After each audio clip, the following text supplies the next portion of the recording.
Mau mengerti tentang hukum yang ngatur dunia bisnis? Kenalan yuk dengan mata kuliah kita EKMA 4316, Hukum Bisnis di Universitas Terbuka. Mata kuliah ini teman-teman terdiri dari 6 modul penting yang teman-teman harus paham. Pertama adalah tentang dasar hukum bisnis, fondasi semua pembahasan selanjutnya.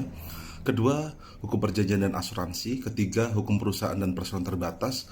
Modul keempat, hak kekayaan intelektual. Modul kelima adalah hukum pasar modal dan surat berharga. Modul keenam, persaingan usaha dan perlindungan konsumen. Kuliahnya lewat Tuton ya, dan kemudian tiap minggu kami harap teman-teman baca inisiasi, kemudian pengayaan, menjawab diskusi di Tuton ya, dan juga mengerjakan tugas Tuton di pertemuan ketiga, kelima, dan ketujuh. Penilaian teman-teman itu sangat bagus sekali kalau teman-teman mengerjakan Tuton di pertemuan ketiga, kelima, ketujuh. Maka kemudian saya harap teman-teman aktif di hukum bisnis di EKMA 4316 biar mata kuliahnya semakin menarik.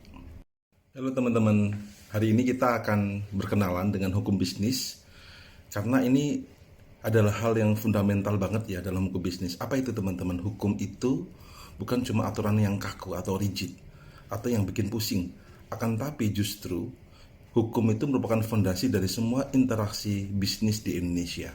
Bayangin kalau tanpa hukum, kontrak gak punya makna dan bisnis bisa kacau teman-teman. Kita juga bakal bahas klasifikasi hukum itu apa sih, mulai dari hukum publik, melawan hukum privat, sampai subjek dan objek hukum. Siapa yang terlibat? Apa yang diatur?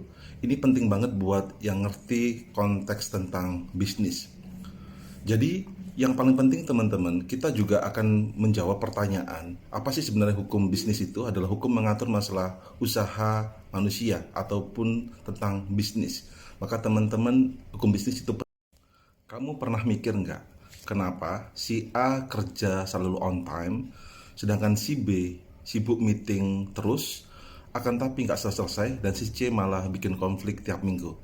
Welcome to perilaku organisasi. Di mata kuliah EKMA 4158 perilaku organisasi ini kita bakal membahas kenapa sih manusia itu berada dalam dunia kerja itu unik banget teman-teman. Bukan cuma soal kerja keras ya ini ya, tetapi juga soal cara berpikir, berinteraksi, sampai ada yang konflik dalam suatu organisasi. Maka kemudian kita akan belajar bagaimana sih perilaku individu, kenapa kamu lebih suka kerja mandiri, kerja bersama tim, persepsi stres kerja, kenapa tugas sama akan tapi responnya berbeda, ataupun ada motivasi uang teman-teman. Bukan cuma teori loh, ini ilmu yang kepake banget kalau kamu jadi HRD, leader tim, ataupun CEO teman-teman.